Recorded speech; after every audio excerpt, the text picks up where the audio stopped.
사도행전 70탄이고요. 제목은 선악의 구조입니다. 사도행전 18장 12절에서 18절까지 보겠습니다. 사도행전 18장 12절에서 18절까지 한 목소리로 읽도록 하겠습니다. 시작. 갈리오가 아가야 총독이 되었을 때에 유대인이 일제히 일어나 바울을 대적하여 법정으로 데리고 가서 말하되 이 사람이 율법을 어기면서 하나님을 경외하라고 사람들을 권한다 하거늘 바울이 입을 열고자 할 때에 갈리오가 유대인들에게 이르되 너희 유대인들아 만일 이것이 무슨 부정한 일이나 불량한 행동이었으면 내가 너희 말을 들어주는 것이 옳거니와 만일 문제가 언어와 명칭과 너희 법에 관한 것이면 너희가 스스로 처리하라. 나는 이러한 일에 재판장 되기를 원하지 아니하노라 하고 그들을 법정에서 쫓아내니 모든 사람이 회당장 소스데네를 잡아 법정 앞에 때리되 갈리오가 이 일을 상관하지 아니하리라. 바울은 더 여러 날 머물다가 형제들과 작별하고 배 타고 수리아로 떠나갈새 브리스길라와 아굴라도 함께하더라. 바울이 일찍이 서원이 있었으므로 갱글레아에서 머리를 깎았더라. 아멘. 네, 예수님을 십자가에 못 박아 죽인 사람들은 결코 무신론자들이 아니었습니다. 하나님을 모르는 사람들이 아니었고 나름대로 하나님을 잘 믿는다고 하는 유대인들, 저와 여러분일 수도 있는 거죠. 저와 여러분들이 지금으로 치면 이제 가짜 교회라고 할 수 있죠. 가짜 교회들이 하나님을 잘 믿는다고 하는 그 사람들이 예수님을 십자가에 죽인 겁니다. 그래서 예수님 때나 지금이나 사실 별반 다르지가 않습니다. 그러니까 하나님을 잘 믿는다고 하는 사람들이 예수님을 십자가에 못 박아 죽이더라는 거예요. 이유가 뭐냐면 나한테 별 도움이 안 될 것 같다. 내가 먹고 사는데 당신은 방해를 하는 것 같다라는 이유로 예수님을 잡아서 십자가에 못 박아서 죽이더라는 거예요. 그래서 교회에서 전하는 십자가 복음을 나의 어떤 윤택을 위한 조건이 아니면, 그러니까 정치적으로나 뭐 써먹을 데가 없으면 떡과 포도주를 나의 육을 채워주는 양식으로서 채워주는 예수가 아니면 우리는 그 예수를 십자가에 못 박아서 죽이더라는 거죠. 그래서 교인들이 하나님을 바라보면서 만사형통을 바라요. 만사형통. 어긋난 만사형통이죠. 사실 성경에서 말하는 만사형통, 물론 만사형통이라는 단어가 아마 없을 거예요. 근데 만사형통, 그러니까 형통하리라 뭐 이런 말씀들이 있잖아요. 그럼 형통 그러면 우리는 흔히 그냥 우리들이 보통 쓰는 만사형통, 모든 일이 다 잘 되는 것으로만 생각해요. 근데 예수님이 오셔서 예수님을 아무리 봐도 만사형통하고는 좀 거리가 먼 것 같아요. 그래서 예수님은 십자가에 못 박아 죽이더라는 거예요. 근데 하나님이 말씀하시는 형통이란 결국 십자가를 말하는 건데 우리는 그 십자가를 보지 못하고 그냥 저런 예수는 필요 없어라고 십자가에 달려 죽이더라는 거죠. 그래서 지금도 예수님께서는 우리에게 영의 양식으로 죽으셨잖아요. 영의 양식으로 십자가에 죽으셨는데 여전히 교회들은 예수님과 복음을 이해하지 못하고 그 십자가 복음을 전하는 제자들을 핍박하고 지금의 십자가 복음을 전하는 목사들을 계속 십자가에 몰아서 죽이더라는 거죠. 그런 복음은 필요 없어 라고 하더라는 거예요. 그래서 지금의 교회들이 추구하는 것들은 전부 예수님의 십자가와는 무관한 사탄이 원하는 방식, 사탄, 마귀, 뭐 혼용해서 쓰더라도 다 같은 놈들이에요. 그러니까 마귀가 원하는 방식으로 교회를 운영하고 있으면 이걸 사탄의 회당이다, 마귀의 해당이다 이렇게 얘기한다는 거예요. 그러니까 요한계시록 2장 9절과 3장 9절에 보면 유대인들이 모인 곳, 그러니까 하나님을 잘 믿는다고 모여있는 사람들을 사단의 회당이라고 요한계시록은 그렇게 이야기하고 있는 거예요. 그럼 지금의 교인들이 하나님을 잘 믿는다고 해서 우리가 모여 있잖아요. 여러분 오늘 모였죠. 이렇게 모였어요. 하나님 잘 믿는다고 한 사람들이 모였어요. 그럼 그거를 사단의 회당이라고 한다고요.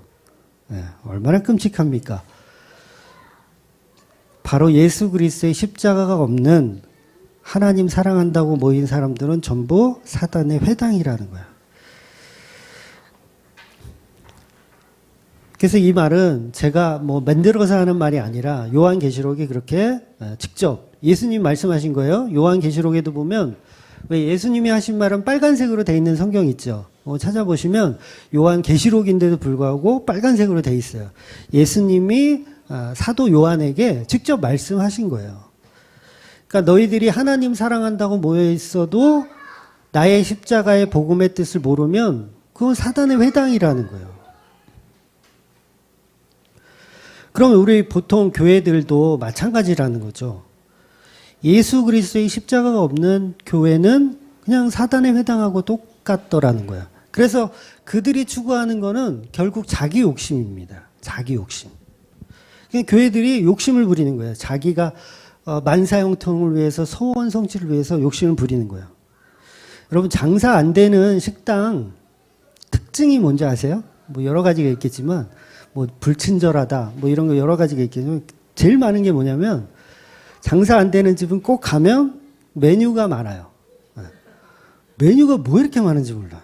메뉴가 12가지가 넘어요. 어떤 식당들은 요즘은 그 공장에서 냉동 포장된 그 음식들이 많이 나오거든요. 뭐 육개장, 갈비탕 뭐 없는 게 없어요. 다 이렇게 봉지에다가 냉동식품으로 다 나와요. 그러면 이제 보통 이제 다 그렇지는 않겠지만 우리가 잘 가는 뭐 김밥국 같은 데 보면 메뉴가 수십 가지잖아요. 무슨 밥 하고 무슨 탕도 있고 수십 가지가 돼요. 그걸 다 그 조리사도 한 명밖에 없잖아요, 보통. 그걸 다 직접 만드시는 게 아니라 대부분 그 공장에서 나온 그 냉동식품을 손님 오면 녹여가지고 파는 거예요. 그러니까 얼마든지 수십 가지의 그 메뉴들을 다 소화할 수가 있어요. 그런 식당은. 근데 결정적으로 이제 음식들이 맛이 없다라는 거죠. 직접 조리하지 않은 것이기 때문에. 그래서 맛이 없는 집일수록 메뉴들이 많아요. 그래서 맛있는 집은 메뉴가 그냥 간단합니다. 뭐 갈비탕이면 갈비탕, 뭐 설렁탕이면 설렁탕 이렇게 한두 가지, 많아야 서너 가지를 넘어가지 않거든요. 근데 이게 뭐냐면 식당 주인도 욕심이 생기는 거예요. 갈비탕도 팔아서 돈 벌고 설렁탕도 팔아서 돈 벌고 또 옆에서는 고기도 굽고 옆에서는 또 뭐 해물탕도 팔고 이렇게 메뉴를 많이 해야 모든 손님을 다 받을 것이라고 생각하는 거예요. 근데 보세요. 이 교회가 왜 그렇게 추구하는 게 많죠? 추구하는 게 많아요. 교회는 예수 그리스도의 십자가 하나만 붙들면 되는데 별의별 게 다 있어요. 교회도 무슨 제자훈련이다 아니면 무슨 방언 뭐 예언 뭐 이렇게 다 조직화되어서 모든 것을 다 수용해. 순복음 스타일이 오면 새신자로 오면 그 사람도 케어할 수 있는 우리는 능력이 된다. 케어해주고 또 장로교 스타일이야. 아마 고신 스타일이야. 완전히 고리타분하다 그러면 안 되지. 저는 고신을 좋아합니다. 그런 분들이야. 그럼 또 거기에 맞는 시스템을 발동시키더라는 거예요, 교회가. 그래서 모든 사람들을 다 끌어모아서 앉혀놓으려고 하는 게 지금의 교회들의 시스템이라는 거죠. 한마디로 맞대가리가 없는 교회들을 운영하려고 하더라는 거예요. 그게 뭐냐면 인간의 욕심이더라는 거죠.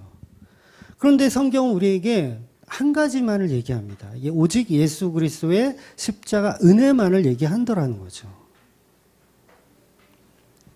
그래서 다른 메뉴가 사실 필요가 없습니다. 다른 메뉴가 뭐가 필요해요? 아무것도 하지 마세요. 네, 아무것도 하지 마세요.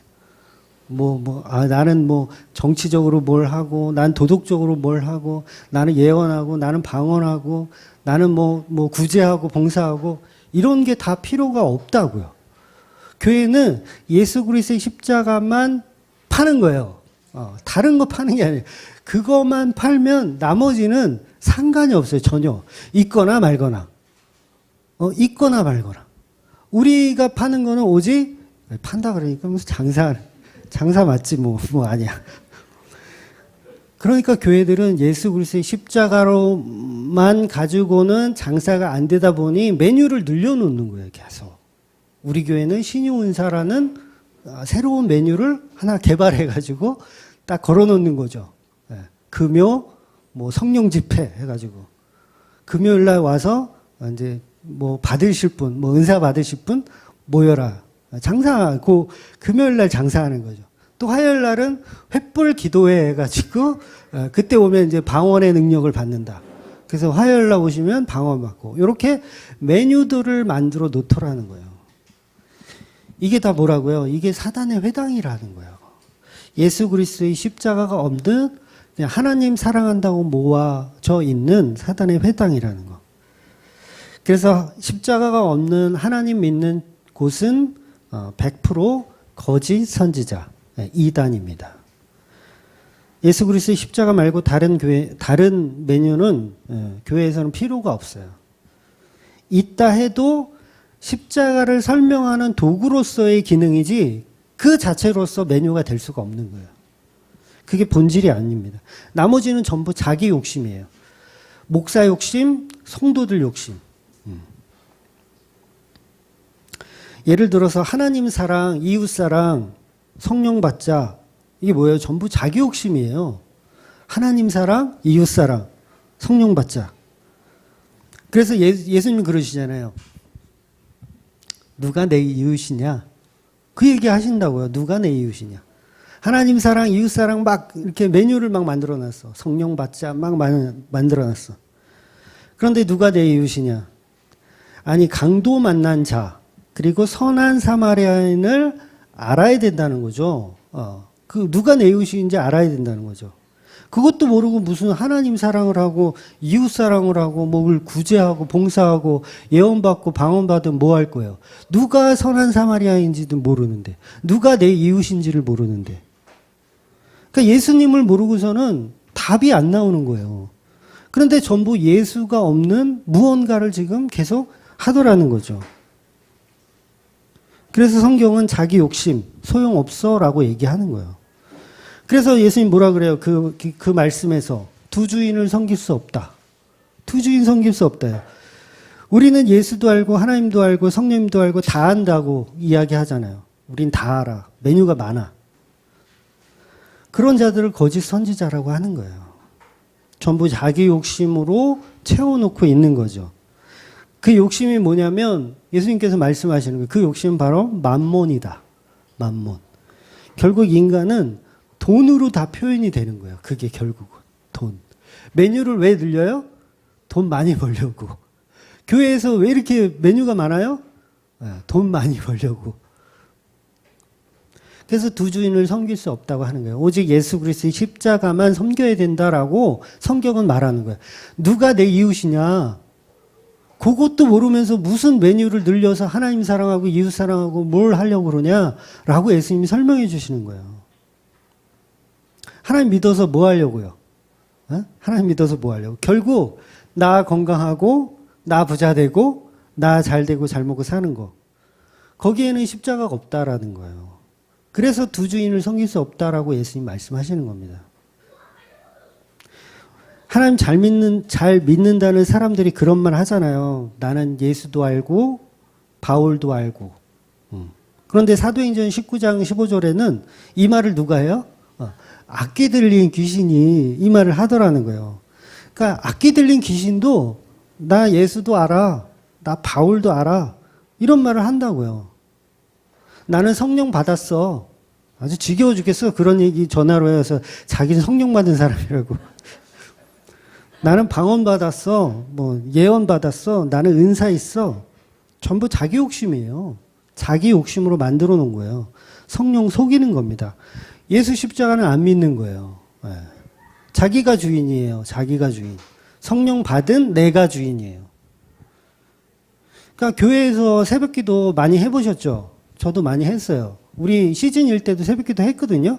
모르셨죠? 시즌일 때 설교하는데 죽는 줄 알았어요. 매일 설교를 준비해가지고 결국은 때려치자. 그래서 안 했는데 새벽기도 와서 길을 쓰고 새벽기도 와가지고 결국 무슨 내용을 가지고 기도하냐는 거죠. 결국 우리 교회에 부흥되게, 옆집 교회, 솔직히 나는 옆집 교회, 옆에 교회가 부흥되기 위해서 기도했다라고 하시는 분, 새벽기도 가서 자기 교회 기도 안 하고 나는 옆에 교회가 부흥됐으면 좋겠다라고 기도하시는 분 아무도 없다라는 게 자기 교회예요. 자기 교회, 자기 교회 부흥, 우리 가정에 뭐 이 잘됨, 내 남편의 승진, 건강, 우리 아이들의 건강, 전부 뭐예요? 내 만족을 위해서 기도했던 거지 복음을 위해서, 하나님 나라를 위해서 기도한 적이 없더라는 거예요. 물론 간혹 있겠지만 저는 그런 적이 없었어요. 저는 무조건 우리 교회를 위해서 기도했지 남의 교회를 위해서 기도하지 않더라는 거예요. 그러면 너희는 먼저 그의 나라와 그의 의를 구하라는 그 말의 의미조차도 모르고 그냥 하는 거예요. 네. 전부 자기중심적인 신앙생활을 해오고 있더라는 거죠. 그게 바로 나를 섬기는 겁니다. 하나님을 섬기는 게 아니라 그게 나를 섬기는 거예요. 그걸 우상숭배라고 하는 거예요. 내가 주인 되어 내가 신앙의 주인공이 되어 있는 상태. 그러니까 유대인들이 율법을 613가지를 왜 다 지키려고 노력했습니까? 왜 다 지키려고 했을까요? 또 안 지키면 또 바벨론에 또 멸망당할까 봐. 이게 뭐예요? 주인이 나예요. 나의 안녕을 위해서 율법을 지키려고 한 거지 하나님의 말씀 때문에 지키려고 한 게 아니라는 거예요. 결국은 혼날까 봐. 하나님한테 혼날까 봐. 안 하면 거지 될까 봐. 망해가지고 막 11조 떼먹고 그러면 막 이렇게 병원비로 더 수십 배 나갈까 봐. 결국은 말씀까지도, 말씀을 지키려고 하는 것까지도 자기가 주인공이라는 거죠. 자기가. 그러니까 자유함이 없는 복음은 가짜예요. 억지로 하는 믿음은 다 가짜입니다. 그렇잖아요. 복음을 들었는데 막 더 힘들어. 새벽기도 가야 되고 금요철에 가야 되고 주일날 오전 예배 드리고 목사님 눈치 봐야 되고 빨리 도망가야 되는데 이런 자유함이 없어. 그러면 이게 뭐예요? 이게 지금 신앙생활 하고 있는 게 아닌 거예요. 결국 자기가 주인공인 거죠. 어떤 목사님은 그러더라고요. 토요일만 되면 이 설교 때문에 스트레스를 너무 받으신대요. 토요일만 되면. 주일 아침 되면 이제 설교를 이제 완벽하게 딱 준비를 하면 사실 주일날 교회 가기가 좋잖아요. 편하잖아요. 근데 설교가 완벽하지가 않아. 그러면 주일날 아침 되면 막 미치는 거야. 불안하고 뭔가 좀 이렇게 이런 마음을 여러분이 아실런가 몰라. 그 준비가 안 되면 교회 가기가 싫어지는 거예요. 막 교회 가기 싫어지는 거예요. 제가 그랬다는 게 아니라 그분이 그랬다는 거예요. 물론 사람인지라 가끔씩 그럴 수는 있겠죠. 설교가 좀 잘 준비가 안 되면 그런 현상이 있을 수 있어요. 그런데 그게 뭐 가끔씩 그런 거면 이해를 하지만 매주 그렇다? 매주 나는 토요일만 되면 스트레스를 받는다? 저는 그거는 목회는 그만두셔야 된다고 생각해요. 그럴 때는 그냥 교인들한테 솔직하게 얘기하고 나 설교 준비하는 게 너무 힘드니 한 1년만 쉬겠습니다. 차라리 내 1년 재충전하면서 설교를 한 6개월치를 한꺼번에 좀 준비를 해서 다시 하겠습니다. 차라리 그게 나은 거예요. 근데 목사들이 욕심을 내는 거죠. 그냥 계속 욕심을 내요. 이건 자기도 망하고 교인들까지 다 망하게 하는 길이에요. 그럴 땐 차라리 이렇게 내려놔야 되는 거예요. 어느 순간 제가 그럴 줄 몰라요. 저희 교회는 이제 설교를 한 6개월간 쉬겠습니다. 이렇게 언제 그렇게 나올 줄 몰라요. 그러니까 설교가 매주 스트레스가 되면 그게 무슨 자유함이냐고요. 자유함이 전혀 아닌 거죠. 은혜가 있어야 되는데 전부 자기 욕심이 있는 거예요. 그러니까 교회 가기가 싫어지는 거죠. 저도 약간 그런 욕심이 있거든요. 설교를 좀 잘하고 싶은 욕심. 더 잘해야 되는데 어떻게 하면 더 잘할까? 어떻게 하면 이 어눌한 말투를 아나운서처럼 이렇게 정확한 말투와 이 발음과 꼭 씹어서 이야기를 할 수 있을까라는 거를 제 스스로도 생각을 하더라는 거죠. 어떻게 하면 더 설득력 있는 설교를 준비해서 만들어서 할까? 어떻게 하면 더 지혜롭게 이야기할 수 있을까? 이런 고민을 저 스스로도 하더라는 거예요. 그래서 그런 생각이 들었어요. 지난주에 제가 사석에서 고백했는데 설교 중독인 것 같다. 그런 얘기를 제가 드렸어요. 기억나세요, 집사님? 설교 중독인 것 같다. 그래서 이번 주는요, 일부러 그래서 책을 안 봤어요. 책을 덮었습니다. 그래서 그 드라마 있죠? 드라마 미니 시리즈 엄청 봤어요. 우리 집사람이 알아요.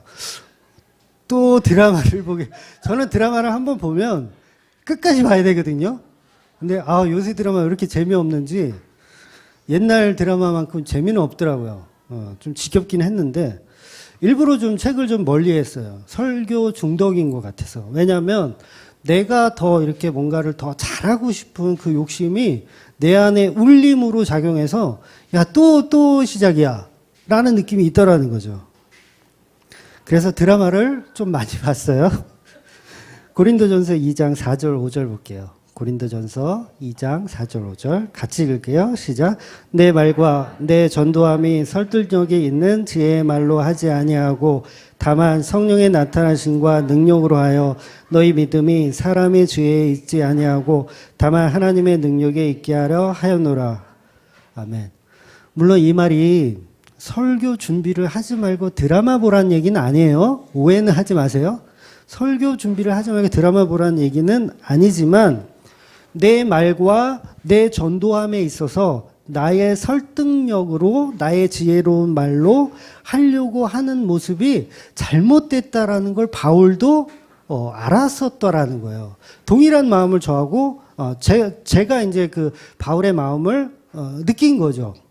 그래서 지금 이 고린도전서를 보는 이유는 지금 우리가 고린도 교회를 지금 계속 보고 있거든요. 이 고린도 교회에서 어떤 마음과 어떤 생각으로 바울이 사역을 했으며 또 고린도전서는 나중에 기록한 거예요. 에베소에서 기록한 건데 나중에 또 이 고린도 교회에 어떤 마음으로 편지를 보냈는지를 우리가 알 수 있더라는 거죠. 그래서 성령께서 나타나심으로 그 능력으로 설교를 해야 된다는 걸 바울이 뒤늦게 알게 되더라는 거예요. 그래서 이 바울의 이 고백이 저를 꿰뚫어 보더라고요. 바울의 이 고백이 이 하찮은 저를 꿰뚫어 보더라고요. 야, 너 설교 중독이야? 차라리 하지 마. 차라리 설교하지 마.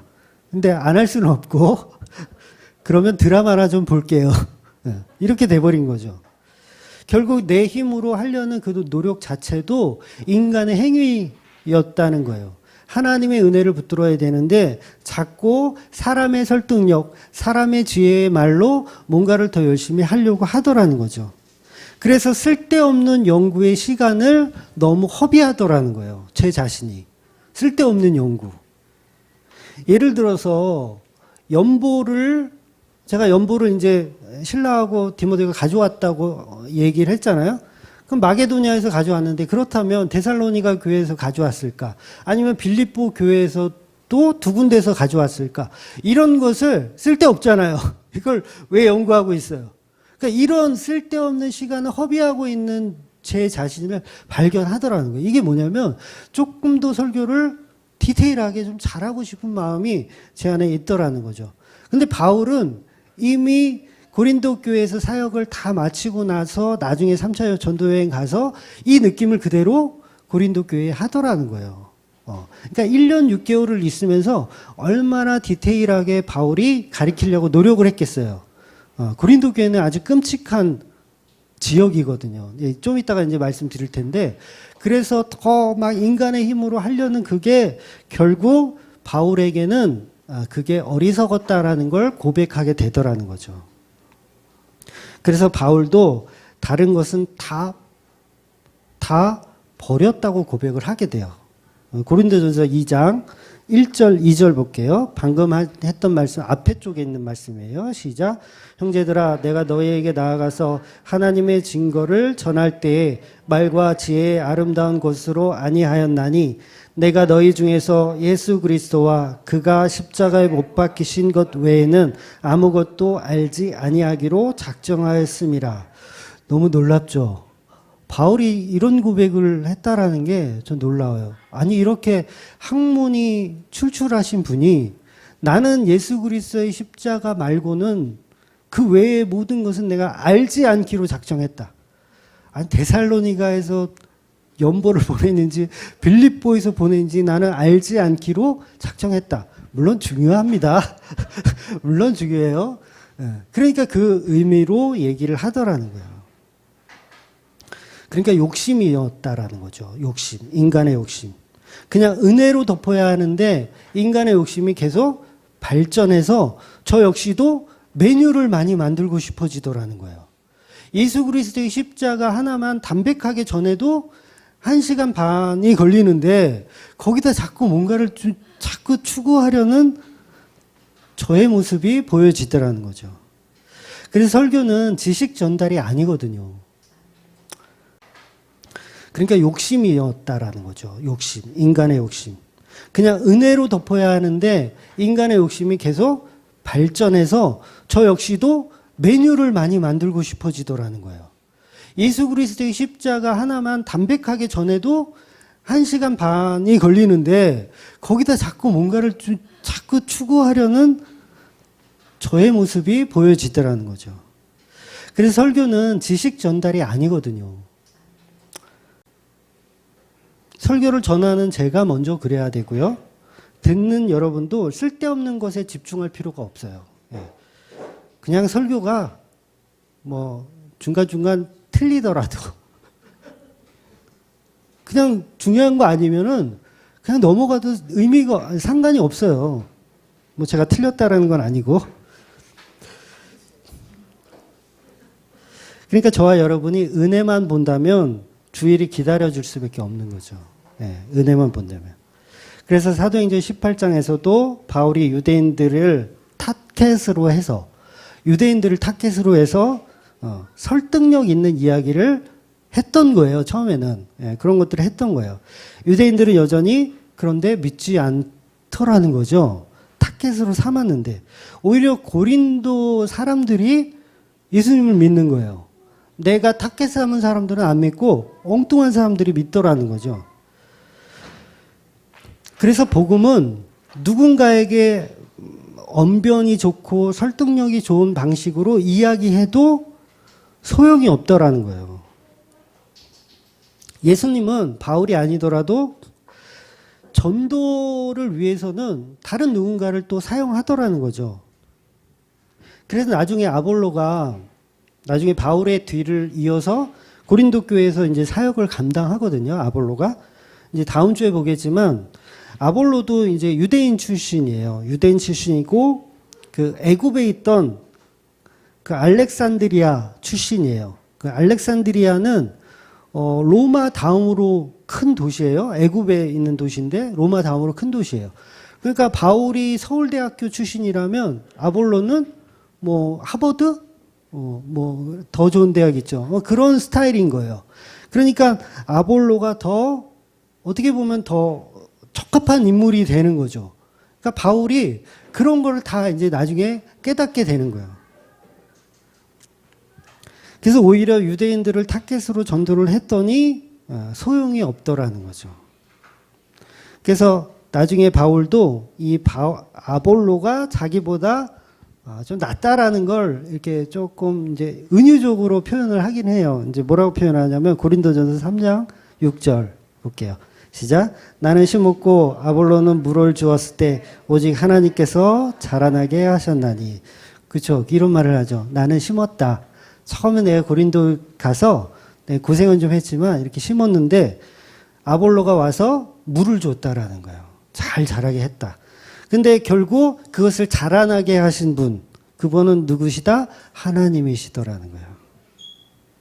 그러니까 복음은 심은 사람 따로 있고 물 주는 사람 따로 있고 걸음 주는 사람 따로 있지만 자라나게 하신 분은 오직 하나님이시라는 거죠. 그런데 우리는 그것을 다 기대합니다. 내가 성장시켜야 된다고 기대를 하라는 거예요. 그러니까 내 욕심이 들어갈 필요가 없는 거죠.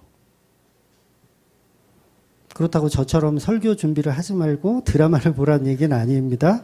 말이 그렇다는 거예요. 그러니까 내 욕심이 아닌, 나의 설득력이 아닌 예수님이 자라게 하심의 개념을 이해하고 접근하자라는 거죠.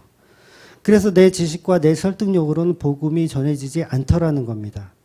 그래서 바울이 옷을 털고 유대인들에게 전도를 하지 않겠다고 서원을 하게 되는 거예요. 안 되는 거예요. 나의 지식과 말과 설득력으로는 안 되더라는 거예요. 그래서 나중에 이제 갱그레아 가서 머리를 깎고 이제 다시 복음 전도에 매진하는 모습을 볼 수가 있는 겁니다. 그래서 8절에 보면 또 회당장 그리스도보가 온 집안과 더불어 주를 믿으며 수많은 고린도 사람들이 믿어 세례를 받더라. 그러니까 내가 설교한 그 대상들은 유대인들인데 유대인들은 하나도 안 믿고 고린도 사람들이 믿고 그 다음에 생각지도 않았던 회당장 그리스도가 예수를 믿게 되더라는 거예요. 그래서 여러분 교회는요 이 맞춤식 설교가 필요가 없어요.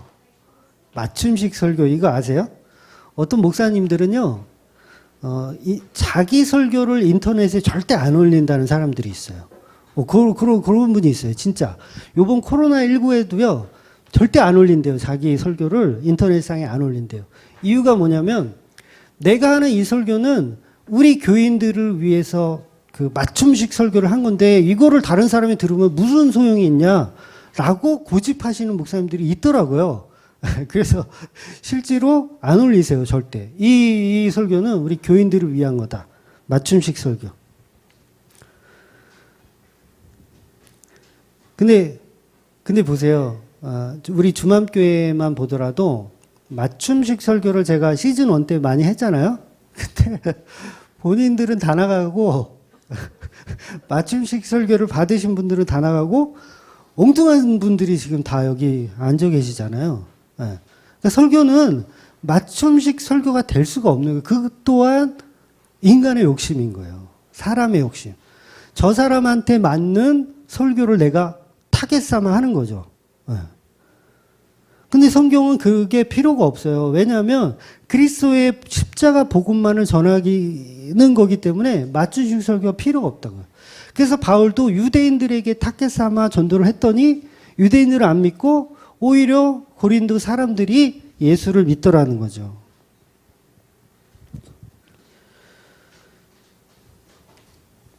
그래서 바울도 고린도 전서에서 솔직하게 다 말하고 있는 겁니다. 그래서 이 바울도 사실 유대인들한테 전도하고 이랬을 때 막 그게 좀 두려웠었던 것 같아요. 두려움이 있었던 것 같아요. 고린도 전서 2장 3절 볼게요. 중간에 있는 말씀이에요. 시작. 내가 너희 가운데 거할 때에 약하고 두려워하고 심히 떨었노라. 그렇죠? 고린도 전서에 내가 너희 가운데 거할 때에 약하고 두려워 심히 떨었노라.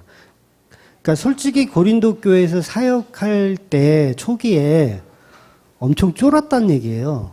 사실 좀 쫄았다. 약하고 두려워하고 힘이 떨었다.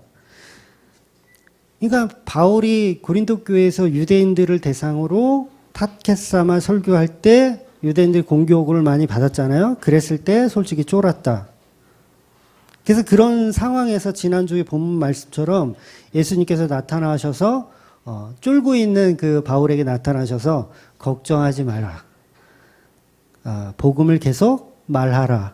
계속 전하라. 그래서 바울이 떠나지 않고 사실 쫄아가지고 떠나려고 했는데 떠나지 않고 계속해서 환상을 본 이유로 계속 복음을 전하다라는 거예요. 그래서 결국 참다 못한 유대인들이 일제히 일어나서 바울을 법정에 세우는 내용이 이제 오늘 본문의 말씀이에요. 당시는 새로운 종교를 말할 때는 로마의 허가가 필요했어요. 로마의 허가. 그러니까 왜냐하면 종교라는 것은 사람들을 선동할 수 있거든요. 사람들을 이렇게 조직화하고 이렇게 집단화시킬 수가 있기 때문에 반드시 로마의 허락이 필요했어요. 새로운 종교를 만들 때. 그래서 정치적인 문제가 있는지 없는지를 확인해서 그런 것이 없어야 이제 종교 활동을 할 수 있었던 겁니다. 그래서 정치적인 문제가 있으면 당연히 그 복음은 못 전하게 하고 이제 감옥에 가두고 하는 거죠. 그래서 아덴에서도 바울이 이제 막 복음을 전할 때 사람들이 그 말쟁이 바울을 데리고 어디로 데려가냐면 아레고 바고로 데리고 갔어요. 거기가 법정이라고 제가 말씀드렸죠. 법정이에요. 새로운 어떤 종교를 말하니까 그럼 거기 서서 이게 정치적으로 문제가 없는지를 확인받는 작업을 했던 거예요. 그래서 오늘 본문에서도 이제 나라법에 문제가 없는지를 확인하기 위해서 이제 유대인들이 바울을 잡아다가 지금 이제 재판장에 세우는 내용인 거예요. 로마에 대해서 이제 반역하는 내용은 없는지를 가지고 세우는 거죠. 그래서 유대인들은 어떻게 해서든 이걸 정치적으로 이용을 해서 처벌을 받게 하기 위해서 바울을 강제로 끌어다가 세운 거예요. 그래서 유대인들이 바울의 법정을 세워놓고 이제 고소를 하는 거죠. 그래서 갈리오라고 하는 총독 앞에 세워놓고 재판을 받는 겁니다. 바울이란 이 사람이 로마 종교법을 어기고 있다라고 이제 모함을 해가지고 이제 처벌을 시키려고 하는 거죠. 그러나 예수님께서 이제 환상 중에 말씀하신 것처럼 내가 너와 함께 있음에 어떤 사람도 너를 대적하여 해롭게 할 자가 없으니 이는 성중에 내 백성이 많음이라 이렇게 말씀하신 것처럼 이제 그 재판 가운데 예수님께서 지켜주고 계시다라는 거죠. 그래서 바울의 예상대로 유대인들이 일제히 일어나서 바울을 끌고 법정에 세웠습니다. 그런데 반전이 일어나요. 우리는 이제 10절 말씀 때문에 바울이 이길 거라는 걸 우리는 알고 있지만 유대인들은 그렇게 알고 있지 않죠. 유대인들은 본인들이 이길 거라고 생각해요. 왜냐하면 유대인들이 바울이란 사람을 고소를 하면 그 당시 이 총독은 이제 누구 편을 들어야 되냐면 당연히 유대인 편을 들어야 돼요. 그래야 자기가 정치하기가 편하거든요. 유대인들 많은 사람들을 등지고 바울이라는 그 한 사람을 위해서 이 희생할 필요가 없거든요. 그래서 이 총독은 누가 봐도 유대인 편을 들어줘야 하는데 그럼에도 불구하고 유대인 편을 들어주지 않고 바울의 편을 들어주더라는 거예요. 그러니까 누가 봐도 이 재판은 바울의 패배가 돼야 하는데 예수님이 약속하신 대로 바울이 이기더라는 거예요. 그래서 이 재판에서 바울이 완전한 승리를 해버립니다. 어느 정도 승리냐면 바울이 이제 변론을 하려고 이제 변론할 기회를 주잖아요. 그러니까 변론을 막 얘기하려고 하고 있는데 이 총독 갈리오가 들어보지도 않아요. 바울의 말을 들어보지도 않아요. 그리고 들어보지도 않고 바울의 승리를 외쳐버리는 거예요. 말을 꺼내지도 않았는데 바울의 편을 들어주더라는 거예요. 이거 뭐예요? 완전 미친 거죠? 네, 미쳤어요. 이거 예수님이 아니면 이렇게 할 수가 없는 상황인 거예요. 그래서 본문 우리가 다시 한번 볼게요. 본문 사도행전 18장 14절에서 16절 보겠습니다. 시작. 바울이 입을 열고자 할 때에 갈리오가 유대인들에게 이르되 너희 유대인들아 만일 이것이 무슨 부정한 일이나 불량한 행동이었으면 내가 너희 말을 들어주는 것이 옳거니와 만일 문제가 언어와 명칭과 너희 법에 관한 것이면 너희가 스스로 처리하라. 나는 이러한 일을 재판장 되기를 원하지 아니하노라 하고 그들을 법정에서 쫓아내니. 그러니까 총독 갈리오가 유대인들을 법정에서 내쫓아버려요. 그러니까 바울의 말은 들어보지도 않고 유대인들을 그냥 다 내쫓아버려요. 이건 예수님이 하셨다고 밖에 설명이 안 되는 거죠. 그렇게 바울은 한마디 변명도 하지 않고 그냥 무혐의로 풀려나게 됩니다. 환상에서 약속하신 대로 된 거예요. 그래서 이어지는 말씀에서 오히려 바울을 재판에 넘기려고 했던 유대인들의 새로운 두목인 소스데네가 무고죄로 인해서 사람들에게 매를 맞아요. 오히려 반대로 유대인의 수장이 매를 맞아요. 아마도 제 생각에는 성경에는 그냥 사람들이라고 표현하는데 아마 고린도인들이 때린 게 아닌가 싶어요. 고린도인들이. 그러니까 유대인들이 이렇게 몰려다니는 꼴이 고린도인들은 꼴보기 싫은 거예요. 그래서 이제 올컨이 잘 됐구나. 그래서 소스데네를 이제 매를 때립니다. 근데 총독 갈리오가 이 매를 맞는 그 회당장을 보고 어떻게 해요? 그냥 못 본 척, 쌩을 까요. 한마디로 못 본 척. 그러니까 재판은 완전히 바울의 대승리. 예. 그리고 회당장은 매를 맞는 꼴이 돼버린 거예요. 그때 아마 이 소스데네가 매를 맞으면서 예수님의 그 진짜임을 깨닫지 않았나 싶어요. 왜냐하면 이 소스데네가 나중에 이제 그 바울의 절친이 되거든요. 그래서 물론 동명인일 가능성도 있는데 제가 볼 때는 동명은 아닌 것 같아요. 성경이 굳이 이름을 이렇게 나열한 이유는 동일인이기 때문에 나열을 한 것 같아요. 그래서 이 소스데네가 나중에 바울과 절친이 되더라는 거죠. 그래서 이 베드로의 칼에 그 귀가 잘린 말고 아시죠? 이 말고가 귀가 잘렸을 때 예수님께서 치료해 주시잖아요. 분명히 말고는 그때 예수님을 아마 다시 한번 생각할 수 있는 기회가 되지 않았나 싶어요. 그러니까 이 소스데네도 내가 다 이길 거라고 생각했던 재판에 얼척없이 자기가 지고 매를 맞는 이 순간에 정말 하나님이 살아계시고 그 살아계신 하나님이 곧 예수님이구나라는 것을 느끼지 않았나 싶어요. 그래서 이제 나중에 이제 바울을 찾아가서 복음을 더 듣게 되지 않았나 그렇게 생각합니다. 아무튼 이렇게 저와 여러분이 복음을 전할 때 지금 바울과 같은 마음으로 복음을 전했으면 좋겠다라는 겁니다. 때로는 우리가 너무 혼자라고 생각이 될 때가 있어요. 특히 이 바른 복음을 안다라는 건 굉장히 외롭잖아요. 굉장히 외롭거든요. 저는 그 마음이 있거든요. 아마 여러분들도 그런 외로운 마음이 있을 거예요. 그래서 바울이 이 고린도에 처음 왔을 때 그랬었다라는 거죠. 외로운 마음이 있었다라는 거죠. 그래서 나는 쫄았다. 복음 전할 때 나는 담대하지 못하고 나는 사실은 좀 쫄았다. 그래서 고린도전서 16장 15절에 보면 내가 처음 와서 전도한 사람의 이름을 바울이 기록하더라는 거예요. 이거 왜 기록할까요? 그만큼 외로웠다는 거예요. 내가 고린도 와서 처음 전도한 사람이 있어. 그게 스데바나라는 사람이야 라는 얘기를 고린도전서에 굳이 할 필요가 없는데 그만큼 외로웠었다라는 얘기를 하는 거죠. 아무도 없었다라는 거. 혼자구나.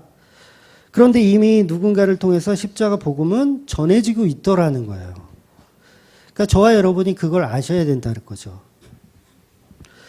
복음은 바울을 통해서만 들어가는 것이 아닙니다. 이미 앞부분에서 말씀드렸지만 디아스포라를 통해서 스데반의 죽음을 통해서 많은 사람들이 예수님의 십자가 복음을 가지고 전 세계로 흩어져 있었다라는 거죠. 그래서 고린도에도 이 바나바와 마가가 사실은 바울보다 먼저 지나갔던 곳으로 저는 그렇게 추정을 합니다. 그러니까 10절의 환상 중에서 예수님이 이 성 중에 내 백성이 많음이라 이렇게 얘기하잖아요. 물론 미래형적인 이야기일 수도 있지만 저는 두 가지 다라고 생각해요. 이 성 중에 내 백성이 많음이라 10절에 이렇게 딱 환상 중에 말씀하시잖아요. 이 얘기는 이미 이 성 중에 예수 그리스도를 믿고 있는 사람이 있다라는 거예요. 바울 네가 모르고 있을 뿐이지 있다라는 거예요. 그리고 앞으로도 더 많은 백성이 생길 거라는 두 가지 의미로 말씀하고 계신 거죠. 그래서 우리가 잘 아는 아골라와 브리스길라도 복음을 전하지 않았는데 복음을 알고 있더라는 거예요. 미리. 그런 방식으로 복음은 전해지더라는 거죠. 그러니까 지금 우리가 당장 어떤 복음의 결과가 없더라도 바울이 한 성 중에 받은 말씀처럼 이 백성이 많음이라. 그 말씀을 우리가 가지고 있어야 하더라는 거죠. 그래서 늘 예수님의 십자가 복음을 말하고 나누어야 한다는 거예요. 그것이 바로 예수님께서 말씀하시는 성만찬의 개념을 말씀하고 계신 겁니다. 그래서 이 바울은 재판에서 그냥 풀려나서 여러 날을 더 고린도 교회에 머물며 이제 작별을 하고 이제 브리스길라와 아굴라와 함께 에베소로 이제 떠나게 됩니다. 에베소로 떠나서 그 에베소에 아골라 부부가 이제 남고, 에베소에 아골라 부부가 남고 바울은 예루살렘으로 이제 급히 돌아가게 됩니다. 그래서 선교 보고를 하고 다시 수리아 안디옥으로 돌아가서 이제 2차 전도 여행이 이제 마무리가 되는 거예요. 그리고 특별히 오늘 18절에 보면 갱그레아에서 머리를 깎는 사건이 발생합니다. 그래서 갱그리아에서 머리를 깎는다는 것은 제가 예수에 미치다라는 제목으로 설교를 드린 것처럼 이제 내 방식으로 했던 그 방식을 버리겠다라는 거예요. 내가 내 힘으로 했던 이 방식을 이제 내려놓고 오직 예수 그리스도의 방식으로 온전히 한 번 더 돌아서겠다 그 마음으로 이제 머리를 깎더라는 거죠. 온전히 성령의 방식으로 이제 선택하겠다는 겁니다.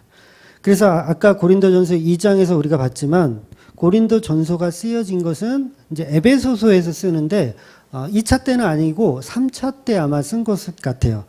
그래서 이제 내 방식이 아닌 나의 지식, 나의 설득력, 나의 지혜를 내려놓고 오직 복음이 복음되게, 복음이 말하게 이제 그렇게 고백을 해지더라는 거죠. 그래서 이제는 바나바와 마가를 무시할 정도로 이전에는 자기 의가 강했잖아요. 바나바도 무시하고 마가도 무시할 정도로. 근데 에베소에 가서는 이제 평신도에게 이제 복음을 맡겨버리더라는 거죠. 전에 같으면 상상도 못할 일이에요. 근데 이제 평신도에게 아골라와 브리스길라에게 사역을 맡기더라는 거죠. 그래서 아골라 부부가 이제 아볼로를 또 이렇게, 이건 다음 주에 말씀드릴 건데, 아볼로를 또 스파르타식으로 가르쳐서 이제 엄청난 목사님으로 만들어 내시더라는 거죠. 그래서 나시린의 서원이라는 자체가 구약의 율법적인 행동입니다. 그래서 그 율법적인 모습으로 복음 전하던 걸 이제 안 하겠다. 그런 마음으로 이제 머리를 깎는 거예요. 이제 그런 서약이 없이 오직 성령께서 하시는 도구로만 이용되겠다라는 표현을 하고 있는 겁니다. 그래서 이제 내가 어디를 가든지 누구를 만나든지 상관없이 복음이 전해지는 것입니다. 그래서 고린도라는 지역이요, 복음이 들어가기 정말 어려운 지역이라고 할 수 있거든요. 그런데 이곳에서 바울의 뜻과 무관하게 복음이 들어가더라는 거예요. 바울은 고린도에서 잠시 머물려고 했어요. 오히려 빨리 도망가려고 했었는데 1년 6개월이나 이제 사역을 하면서 있었다라는 거죠. 당시 고린도 교회는 어느 정도 음란했던 도시냐면 이제 항구 도시고 돈도 많이 벌었던, 많이 있었던 도시예요. 그래서 제우스의 딸 아세요? 제우스의 딸 아프로디테. 제우스의 딸 아프로디테. 그 아프로디테를 주로 이제 섬기던 그런 지역이에요. 그래서 비너스, 아프로디테가 이제 비너스라고 많이 알려져 있더라고요. 그래서 그 아프로디테 신전에서 그 신전 안에는 1000명의 신녀들이 있었대요. 1000명의 신녀들이. 그러니까 말이 이게 신녀지, 이게 그걸 뭐라 그래요? 창기. 성전 창기.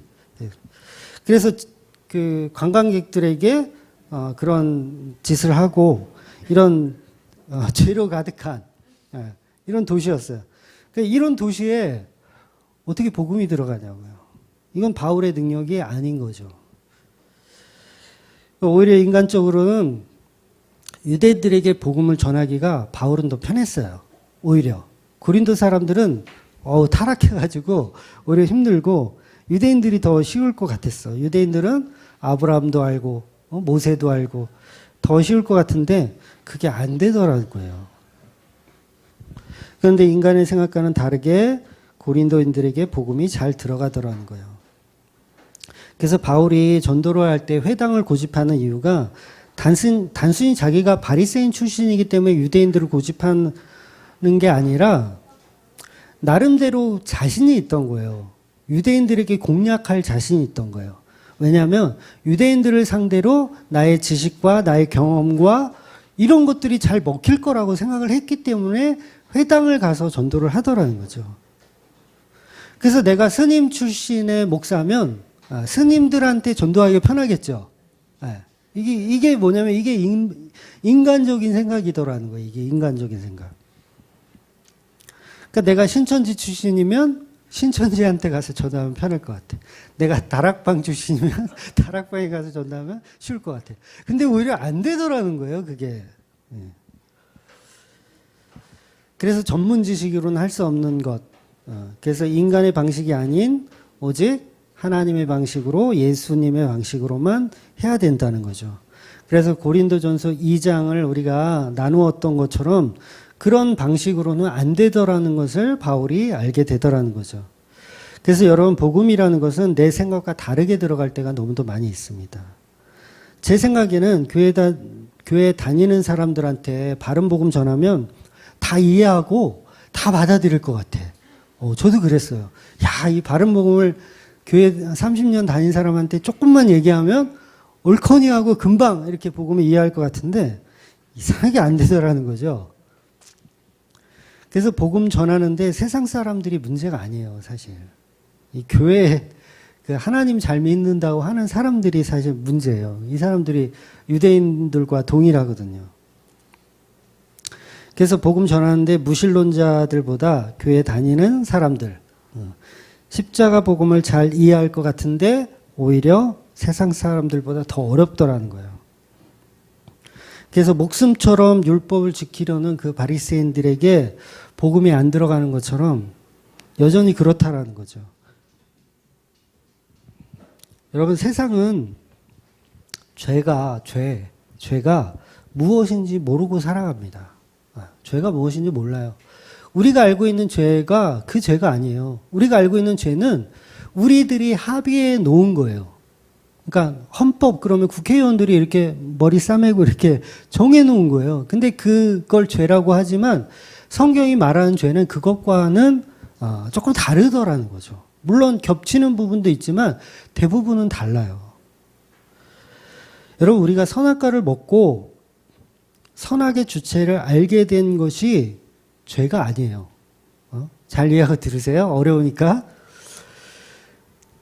그것을 먹기 전후가 중요한 게 아니고 먹기 이전과 이후가 중요한 게 아니고 내가 하나님처럼 되고 싶은 마음, 그게 중요한 거예요. 그러니까 선악과를 먹기 이전, 이후가 중요한 게 아니에요. 그 선악과를 먹고 아담인 예수님에게 너도 먹어봐 라고 주는 거 전에 말씀드렸잖아요. 이게 큰 문제지 선악과 먹고 나서 죄를 지은 거 이게 사실 중요한 게 아니에요. 근데 사람들은 그걸 중요하게 보죠. 내가 선악과를 먹고 벗은 줄 알았어요. 선악과를 먹고 났더니 내가 벗은 줄 알았어. 그러니까 이 선악과를 먹어서 벗은 줄 알았는데 이 벗은 게 죄예요, 죄 아니에요? 굉장히 애매하죠. 아니에요. 그러니까 선악과를 먹기 전에도 벗고 있었고 먹고 나서도 벗고 있었어. 그런데 선악과를 먹고 나서 알몸인 나의 상태를 보고 죄라는 것이 인식되어서 무화과로 막 입어. 그럼 이 죄는 언제부터 들어와 있었던 거예요? 처음부터 선악과 먹기 이전부터 들어와 있었다라고 볼 수도 있고, 그러니까 들어와 있었는데 선악과를 먹고 나서 죄를 인식한 것 뿐이라고 볼 수도 있고, 아니면 선악과를 먹고 나서 그렇죠. 제가 하고 싶은 얘기가 그거예요. 별거 아닌 거 가지고 죄에 대해서 우리는 너무 집중하고 있더라는 거죠. 벗은 것은 죄가 아닌 것이 아니고 또 벗은 것이 되려면 선악과 먹기 전에 이미 죄를 짓고 있었던 겁니다. 그러니까 선악과를 먹고 죄를 확인한 것뿐이죠. 이게요, 이게 교리적으로 굉장히 복잡하고 어려운 내용이거든요. 그래서 죄를 하나님이 주었다라는 논리 자체가 엉터리 질문이라는 거예요. 제가 만약에 죄는 선악과 먹기 이전부터 이미 있었다라고 얘기하면요, 이거 교리적으로 문제가 되거든요. 그래서 당신 말이야 이상해. 죄는 인간이 선악과를 먹으면서 들어온 거야. 라고 우리는 그렇게 배웠어요. 개혁주의에도 그렇게 가르쳐요. 그런데 죄라는 것은 이미 있었고 선악과를 먹으면서 그 죄를 인식하는 것 뿐인 거예요. 이게 굉장히 어려운 건데, 그래서 죄를 하나님이 주었다라는 논리가 돼버려요. 그러니까 제가 말하는 선악과 먹기 이전부터 죄가 있었다라고 하면 죄를 하나님이 이미 창조했다가 돼버린다고요. 그러면 이제 불려다녀요, 제가. 예? 불려다니게 돼요. 근데 제가 하고 싶은 얘기는 뭐냐면, 이런 논리 자체가 굉장히 철학적인 것이고, 벗은 것은 죄인지 아닌지 확인할 방법이 우리 인간에겐 그거 구분할 능력이 없다예요. 요게 정답이에요. 그러니까 죄를, 이건 죄다, 이건 죄 아니다, 이거를 구분할 수 있는 능력이 인간에게는 없다. 요걸 성경이 우리한테 이야기하고 있다고요. 오늘 왜 이렇게 버벅거리지? 이 오후에 한 번 더 말씀드릴게요. 이게 좀 어려운 부분이라, 네, 한 번 더. 역시 드라마를 많이 봤어. 그래서 벗은 것이 죄가 아니라면 선악과 먹고 죄를 지은 것이 아니고, 벗은 것이 되려면 이미 선악과 먹기 전에 죄가 있었던 것이 되는 겁니다. 그래서 이게 철학적 논쟁에 불과하다고요. 아무것도 아닌 거라고요, 이게. 그래서 죄라는 영역도 인간의 영역이 아닌 거예요. 죄가 인간의 영역이 아닌 거예요. 이게 복음이에요. 이거 엄청난 복음인데. 그래서 하나님의 영역이기 때문에 십자가의 속죄가 가능한 거예요. 이게 이해가 되셔야 돼요. 죄는 인간의 영역이 아니고 하나님의 영역이기 때문에 십자가의 속죄가 가능하다고요. 이미 인간은 처음부터 알몸입니다. 처음부터 알몸이에요. 하나님처럼 거룩한 존재가 아니었어요. 처음부터 아니었어요. 그냥 무엇 하나 내세울 것 없는 그냥 알몸. 그냥 빈 껍데기. 그냥 흙먼지. 그래서 우리는 뭐가 필요하냐면 창조 때부터 세마포가 필요한 거예요. 나를 이렇게 감싸줄 세마포가 창조 때부터 필요한 거예요. 그래서 이 세마포가 뭐예요? 세마포가 예수 그리스도. 이 세마포가 바로 재창조. 창조는 창조인데 완전한 창조가 아니라 죄와 함께 있는 창조였어요. 죄와 함께. 그러니까 이게 뭐 부족하다, 덜 만들었다 이런 개념이 아닌 거예요. 죄와 함께 있는 예수 그리스도의 신부된 반쪽의 모습으로 창조했다라는 얘기예요. 알몸이죠, 알몸. 예수 그리스도의 세마포가 필요한 상태. 그래서 천국 가면 저와 여러분이 에덴 동산에서 뛰어놀듯이 벗고 다니지 않습니다. 네, 천국 가면 여러분이 에덴 동산의 회복. 그래서 어떤 사람들은 막 그런 사람도 있더라고요. 네, 무슨 해변가는 벗고 다녀야 된대, 다. 알몸으로 다녀야 된대. 뭐 에덴 동산의 회복이라나 어쩌나? 근데 여러분 천국 가면 여러분이 다 벗고 있다고 생각해 보세요. 그게 지옥이지. 네? 그게 지옥이지. 천국 가면 여러분 우리가 세마포를 다 입고 있어요. 흰 옷 입은 세마포를 입고 있는 거예요. 그게 완전한 재창조예요. 완전한 재창조. 그래서 이 땅에서는 우리가 벗고 있다라는 것을 인식하기 때문에 주섬주섬 무화과 잎으로 가리는 거예요. 이게 뭐예요? 이게 율법이라는 거예요. 율법으로 주섬주섬 가리는 겁니다. 이미 인간은 거룩하지 않은 상태, 세마포가 필요한 상태에 있었던 겁니다. 근데 우리는 모르는 거죠, 그걸. 그래서 세상 사람들은 수많은 죄에 대한 인식을 가지고 살아가요. 조금 어렵지만 잘 들어보세요. 안 버벅거려야 되는데. 그러니까 도둑질은 죄예요. 도둑질은 죄고, 폭력은 죄예요. 술 먹고 운전하면 죄예요. 여러 가지 윤리도덕을 만들어 놓고 살아갑니다. 그러니까 이런 판단 기준 자체가 문제라는 거예요. 이런 판단 기준 자체가. 선악의 기준 자체부터가 우리는 어리석은 기준을 가지고 있는 거예요. 천국과 지옥을 결정짓는 것은 인간의 선악 판단의 기준이 아닙니다. 선악과를 먹고 우리가 선악의 판단 기준을 알게 된 것은 우리가 얼마나 죄인인 줄을 알게 하는 도구일 뿐이지 그 선악 판단이 우리에게 천국을 주어지지 않더라는 거예요. 그러니까 내가 선악을 판단해서 나는 선하게 살아야지 라고 해서 그걸 천국으로 추구하면 그 잘못된 거라는 거예요. 그러니까 도둑질한 강도나 사기꾼, 세리나 창녀들도 구원을 받지만 모든 법을 열심히 지켜내려고 노력했던 바리새인들은 구원이 없는 거예요. 선악 판단의 기준으로 구원을 삼지 않더라는 거죠. 또한 반대로 도둑질하고 강도질을 한다고 해서 구원을 받는 것도 아니에요. 무관한 거예요, 그거는. 그러니까 이 인간의 선악 판단 구조 자체가 필요가 없다라고요.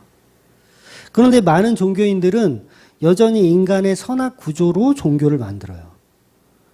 착한 일을 하면 극락 가고 나쁜 짓을 하면 지옥 간다. 이런 판단 기준을 갖고 있는 그 자체가 선악과를 먹은 죄인입니다. 이 자체가. 그러니까 선악과 먹은 우리가 판단하는 기준은 천국을 소망할 수 없는 거예요. 그 기준으로 천국을 소망할 수가 없는 거예요. 그건 이미 마귀에게 사로잡혀 살고 있는 증거예요. 그러니까 내가 착하게 살면 천국 가고 악한 일 하면 지옥 간다라는 판단 기준을 갖고 사는 게 그게 마귀에게 속한 삶이라고요. 마귀가 선악과를 먹여서 우리가 악이 무엇인지 알았어요. 마귀가 우리한테 선악과를 먹인 거잖아요. 먹으라고 해서 먹였어요. 그러니까 마귀가 먹으라고 한 선악과를 먹어서 우리가 벗은 줄을 알고 창피하다고 느꼈어요. 죄를 알았어요. 이게 성령의 일이에요? 성령의 일 아니에요? 다시. 마귀가 선악과를 먹으라고 해서 먹었어. 그랬더니 내가 벗은 줄 알고 죄를 인식을 했어요. 이게 성령이 하신 일이에요? 마귀가 하신 일이에요? 마귀가 한 일이잖아요. 마귀가 먹으라고 했잖아요. 그러니까 제가 어렵다고 한 거예요. 그래서 자, 마귀가 잘 들어보세요. 마귀가 선악과를 먹어라고 했어요. 그래서 먹었어. 그랬더니 내가 죄가 무엇인지를 깨달아졌어. 그럼 이게 누가 한 일이냐는 거예요. 이게 마귀가 한 일이라는 거예요. 잘 이해하고 들으셔야 돼요. 그러니까 성령도 보세요. 성령이 우리 안에 오시면 우리에게 뭘 깨닫게 해요? 죄를 깨닫게 하잖아요. 근데 이 죄가 다르다라는 거예요. 성령이 주시는 죄의 개념하고 마귀가 주는 죄의 개념이 다르다고요. 그러면 마귀가 주는 죄의 개념은 뭐냐면 나 음주운전했어. 난 죽어야 돼. 내가 스승을 배신했어. 내가 스승을 팔아먹었어. 난 죽어야 될 놈이야. 이거는 누가 주는? 마귀가 주는 거라고요. 성령이 주시는 죄의 깨달음은 내가 예수를 안 믿었구나. 내가 예수를 십자가에 못 박아 죽였구나. 요거를 깨닫게 해주신다고요. 근데 이 차이가 엄청난 차이가 나는 거예요. 이게 종교와 기독교의 차이인 거예요. 그런데 수많은 사람들이 전부 마귀가 주는 죄에 대한 인식을 한단 말이에요. 그래서 수련회 가면 우리 어린애들한테 쪽지 하나씩 주고 자, 회개의 시간입니다. 부모님한테 잘못한 거, 시험 볼 때 컨닝한 거, 전부 이거 쓰게 해가지고 그거 태우잖아요. 그리고 회개했다 그러고 막 주여 삼창시키고 주여 부모님께 내가 효도하지 않은 거, 컨닝한 거 막 울고 불고 막 기도해요. 뭐 하고 있는 거예요, 이게? 마귀가 하는 일을 하고 있는 거예요. 진짜 성령 받은 사람은 어떤 죄를 인식하냐면 내가 예수를 십자가에 죽인 욕심꾸러기였습니다. 이걸 고백하는 게 이게 바른 복음이라고요. 근데 전부 다른 방향성을 가는 거예요. 이 죄에 대한 본질도 이해를 못하는 거예요. 그러니까 하나님이 주시는 죄, 제가 처음에 에덴 동산에서 설명했던 이미 죄가 있었더라. 이 죄는 어떤 죄예요? 성령이 만드신 그 죄라고요.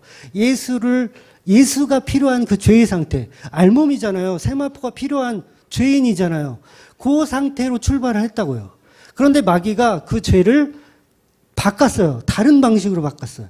인간의 윤리, 인간의 도덕으로 바꿔놓은 거예요. 마귀는 놀라워요.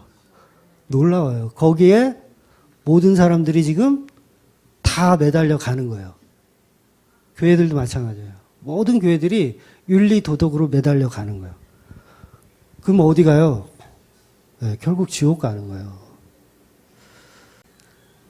그래서 기독교는 선한 자는 천국 가고 악한 자는 지옥 간다는 인간의 선악 구조를 다 부셔버립니다. 그거 다 부셔야 돼요. 그냥 십자가 은혜만 설명합니다. 네. 간음한 자 구원, 살인 강도자 구원. 이게 십자가의 구원의 방식인 거예요. 그러니까 그게 죄가 아닌 거예요. 평생을 내가 사기치면서 막 이랬는데 어느 순간 예수님 믿게 됐어. 이 사람 구원 받더라는 거예요. 예수님 십자가를 믿어버리면 구원 받더라는 거죠. 근데 불교는 절대 그런 게 없어요. 자기가 한 거에 대한 책임을 져야 돼요. 내가 40년 동안은 내가 개차반으로 아주 악한 자로 살았어. 근데 나중에 내가 깨달음을 얻어가지고 이게 됐어. 불자가 됐어. 그래도 자기가 전에 했었던 그 죄에 대한 업은 자기가 책임을 져야 되는 거야. 이게 종교라는 거예요. 근데 기독교는 없어요. 그런 게 없어요. 이전 것이 한 거는 카운터를 안 해요. 묻지도 따지지도 않아요. 놀라운 거예요. 그걸 은혜라고 하더라는 거예요. 마귀는 우리 스스로 선악 판단의 주체를 만드는 목적을 갖고 있습니다. 그러니까 그렇게 선악과 먹으라고 길을 쓰고 먹으라고 하는 거예요. 그래서 가룟 유다가 선악 판단을 하잖아요, 자기가. 그 선악 판단에서 빠져나왔어야 되는 거예요. 자기가 선악 판단을 하면 안 되는 거였어요. 그런데 가룟 유다는 자살을 해서 지옥 간 게 아니라 그 십자가 없는 선악 판단의 구조를 가지고 있었기 때문에 지옥에 가는 거예요. 그래서 하나님이 원하시는 선악은 인간의 방식하고 다릅니다. 하나님은 선악과 먹지 말라고 했어요. 안 먹으면 구원입니다. 그럼 안 먹게 되면 선악 판단을 못 하죠. 안 먹으면 선악 판단 못 해요. 선악과 안 먹은 아담은 죄를 안 짓나요? 네. 선악과 안 먹은 아담도 죄를 져요. 근데 죄인지 인식하지 못할 뿐이에요. 아담도 술을 마셔요. 물론 상상입니다. 네. 아담도 포도주를 담가 먹었을 수도 있어요. 노아도 그랬잖아요. 의인인데 술을 잔뜩 먹고 호딱 먹고 그런 노아가 어떻게 의인이라는 거죠. 그러니까 인간적으로는 의인이 아닌데 다윗 보세요. 남의 아내를 막 겁탈하고 살인하고 이게 뭐예요 이게. 선악과 안 먹은 아담과 하와도요. 아담이 이렇게 사과 따다가 실수로 떨어뜨려. 근데 밑에 하와가 맞았어. 죄 지은 거예요? 안 지은 거예요? 아담이 죄 지은 거잖아요. 근데 그게 죄인지를 모르는 상태가 되는 거예요. 근데 우리가 선악과를 먹고 나서 어떤 생각을 하냐면 나는 악하기 때문에 지옥, 나는 선하기 때문에 천국, 나름대로 잣대를 만들더라는 거죠. 하나님은 거기서 빠져나오기를 원하는 거예요. 선악의 구조에서 빠져나오기를 원하시는 거예요. 그래서 먹지 말라고 한 거였어요. 선악의 구조로 들어가기를 원치 않았기 때문에 먹지 말라고 한 거예요. 그래서 하나님이 원하는 구원의 방식은 바리새인의 방식이 아닙니다. 내가 선한 것을 해서 구원에 이루는 방식이 아니고 세리나 창녀처럼 악하여서 지옥에 가는 방식도 아닌 거예요. 오직 십자가의 피로 구원을 이루시기 위한 그런 설계들을 하고 계신 겁니다. 그래서 정말 예수를 믿는 진짜 성도들에게 선악의 주체가 주인 되지 않게 만드시는 거예요. 그러니까 예수님이 주인이 되어버리면 그 사람은 성도잖아요. 그 성도는 선악의 주체로 살지 않는다고요. 더 이상. 그래서 복음을 알고 나서 나는 복음을 알고 났더니 나는 더 악해진 것 같아. 이게 뭐예요? 소용없다는 거예요. 그거 빠져나오시라는 얘기예요. 지극히 정상적이니까. 나는 반대로 예수를 믿고 났더니 너무 착해졌어. 나 이렇게 착해졌지? 그것도 소용없다라는 거예요. 이해가 되시죠? 선악 판단의 주체로 나를 의롭게 여길 수도 없고 나를 악하게 여길 수도 없다라는 거예요. 거기서 빠져나오셔야 된다는 거예요. 그래서 성도는 나의 의, 나의 악 이걸 염두하고 살 필요가 없는 거예요. 그냥 죽어 사는 거예요. 그냥 죽는 거예요. 선악이 없어요. 죽는 거예요. 이것은 어떤 행동으로 말할 수 있는 게 아니라 그 선악 판단의 가치를 두지 않는 겁니다. 선악 판단의 가치를 두지 않는 거. 내가 선하다는 가치 버릴 수밖에 없어요. 괜히 어디 나가가지고 막 구제하고 봉사하고 그러면서 내 의를 막 드러낼 수가 없다고요. 진짜 성도는 절대 그런 모습으로 갈 수가 없어요. 그리고 반대로 나는 악하니까 나는 죽어야 돼. 나는 뒤져야 돼. 이렇게 자학을 하지도 않더라는 거죠. 그래서 창조의 질서에서 예수 그리스도의 주되심을 드러내는 것이 이제 목적인데 어떻게 하냐면 선악과 먹기 전에는 하나님의 주되심이 이제 드러나죠. 그런데 선악과 주체가 인간이 갖는 것이 돼버렸어요. 선악과를 먹고 나서. 그래서 그걸 다시 뺏어오시는 거예요.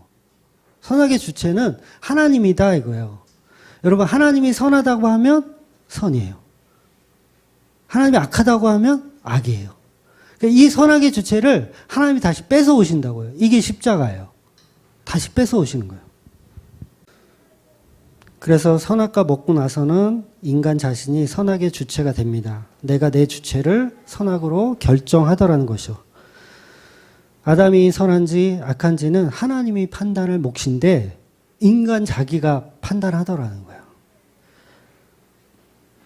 그래서 예수님이 십자가로 재창조된 사람들은 선악과를 먹어도 선악의 주체로 판결하는 것이 아니고 선악의 주체를 예수님께 돌려드립니다. 선악의 주체를 예수님께 돌려드리는 거예요. 저는 제가 천국 갈 놈인지 지옥 갈 놈인지 모릅니다. 예수님이 판단하십시오. 이렇게 돼버리는 거예요. 그러니까 예수님이 하시는 일은 그냥 선이고 예수님이 악이라고 하면 그냥 악인 거예요. 그것을 인정하는 무리들이 성도라고요. 선하게 판단 주체를 예수님께 드려버리니까. 그래서 바울이 복음을 전하는데 지금 스스로 선악 주체를 결정하고 있죠. 바울은. 그래서 내가 다시는 너희들에게 복음을 전하나 봐라. 자기가 지금 정한 거예요. 선악의 판단 주체를. 그런데 이 선택까지도 잘못됐다는 것을 바울이 뒤늦게 알고 머리를 깎는 거예요. 너무 놀랍지 않아요? 그럼 이 세상에는 두 가지 이 죄가 존재하는 거예요. 하나님은 이 성도들은 세상이 말하는 그 죄에 대해서 빠져나와서 사는 사람들이라는 거죠. 자기가 만들어 놓은 잣대로 선악 구조를 판단하지 않는다는 거예요. 근데 천국과 지옥을 우리가 상상하면서 살아가잖아요. 그러니까 이 천국과 지옥을 내가 상상하면서 살아가는 그 자체가 이미 마귀적인 발상인 거예요. 마귀적인 발상. 다시 말해서 내가 꿈꾸는 천국관, 내가 소망하는 천국, 그걸 가지고 있는 순간 나는 마귀에 사로잡혔다고 생각하시면 되세요. 내가 꿈꾸는 파라다이스. 그런데 내가 갈 곳은 십자가 지신 예수님의 곁이다. 나는 천국 가서 그 피 흘리신 예수님 만날 거다. 그 마음을 갖고 있는 사람이 진짜 성도라는 거죠. 그래서 이교도들이 생각하는 천국과는 뭐예요? 내가 죽으면 미녀들이 막 이렇게 막 수영복 입고 막 과일 이렇게 막 해가지고 마치 내가 네로 황제가 되는 것처럼 이렇게 대접해주는 천국을 꿈꾸잖아요. 이교도인들이. 바로 이런 상상이 선악 구조 안에 있는 잘못된 상상이라는 거예요. 우리는 천국 왜 가냐면 예수님 만나러 가는 거예요. 예수님 만나러. 다른 이유, 목적이 있어서는 안 됩니다. 그래서 교회도 모르고 예수도 모르고 그냥 평범하게 사는 그 사람들이 오히려 예수 믿을 가능성이 더 있어요. 하나님으로 똥돌 뭉쳐있는 사람들, 자기 선악 구조로 똘똘 뭉쳐있는 사람들이 복음을 더 안 믿더라는 거죠. 엉뚱한 천국을 상상하며 십자가는 온데간데 없고 전부 불교인들과 똑같은 선악 구조의 천국과 지옥을 판단하더라는 거죠.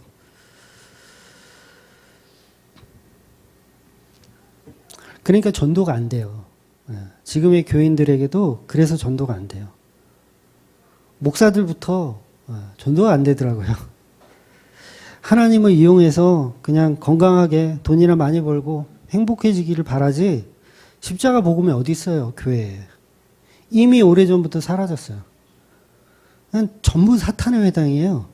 다라 그러면 또 공격하겠네. 거의 다 윤리도덕 가리키고요. 사단의 회당인 거예요. 뭐가 죄인지 몰라요. 뭐가 선인지도 몰라요.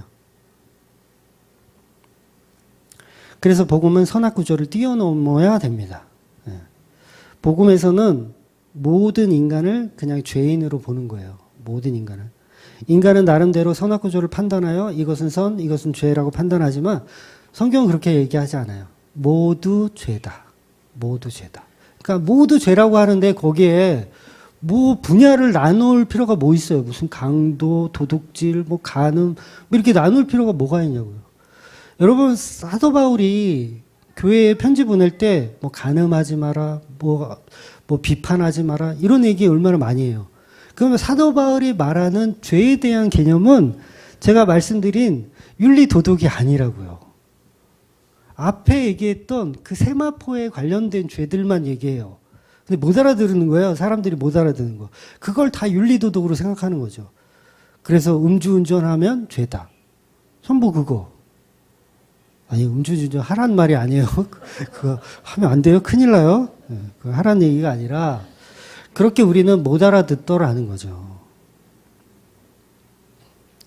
그래서 저와 여러분은 이 선악 구조에서 빠져나와서 좋은 설교, 납득되는 설교가 중요한 것이 아니라 예수님의 십자가 복음이 믿어지고 그 복음이 만유의 주 대신 그 예수 그리스도의 주 대신 바로 선악 구조를 뛰어넘는 모습의 그 십자가를 보아야 한다는 겁니다. 바로 그 십자가를 의지해서 선악 구조를 뛰어넘는 그 회복된 세마포를 입는 저와 여러분이 되시기를 주의 이름으로 축원드립니다. 아멘. 기도하겠습니다.